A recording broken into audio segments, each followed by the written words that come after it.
Leksiyimizde davamlaştırmamız hürmetlik vatandaş. Bugün çislak 2023 yıl 12. ayının 30.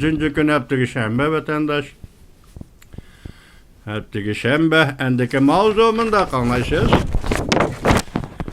Prezident Joe Biden Devlet Meclisi'nin derhal hareketke kelip Ukraynaga yardım berişiga yetakchilik qildi.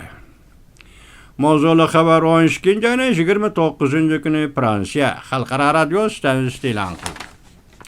Xabar mundaq boshlandı. Ukrayna Rossiyaning zo'r ko'lamda hujum qilishiga uchragandan keyin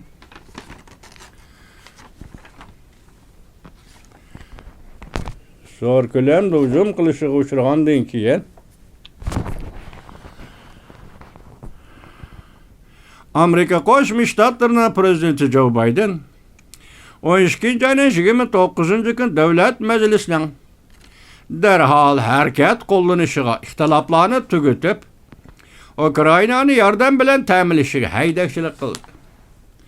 Amerika Qo'shma Shtatlari Davlat Majlisi Ukraynaga normadan tashqari yordam berishni muhokama qilishni davomlashtiryapti.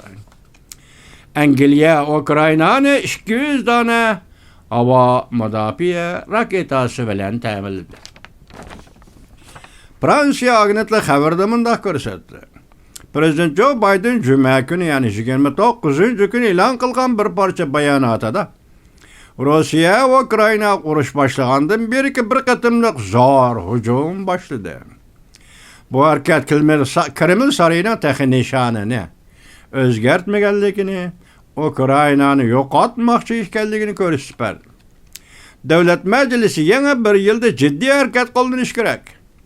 Unda qilmay davomli kayniga tortadigan bo'lsa, Ukrayna xalqini qo'g'dash uchun kerak bo'lgan harbiy qurol-yarog'larni, eng muhimi, havo mudofaa sistemasini yetkazib berolmaydi.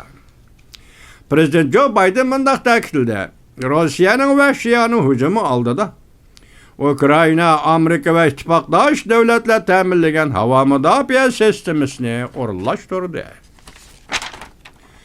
Prezident Joe Biden yana mundaq ko'rsatdi. Biz Ukraynani umidsiz qoldirmasligimiz lozim.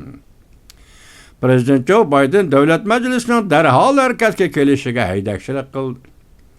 Prezident Joe Biden mundaq ko'rsatdi. Bu ish NATOning kelgusiga va Yevropa bilan Amerikaning bexatarligiga munosabatli.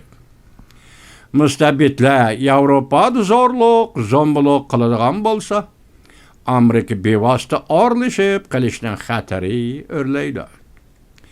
Prezident Joe Biden yana mundaq ko'rsatdi. Amerika xalqi Amerikaning Ukraynaga yordam berib, hamkorlashib, Ukraynaning erkinligi va mustaqilligini saqlab qoladiganligi uchun faxrlanishi kerak.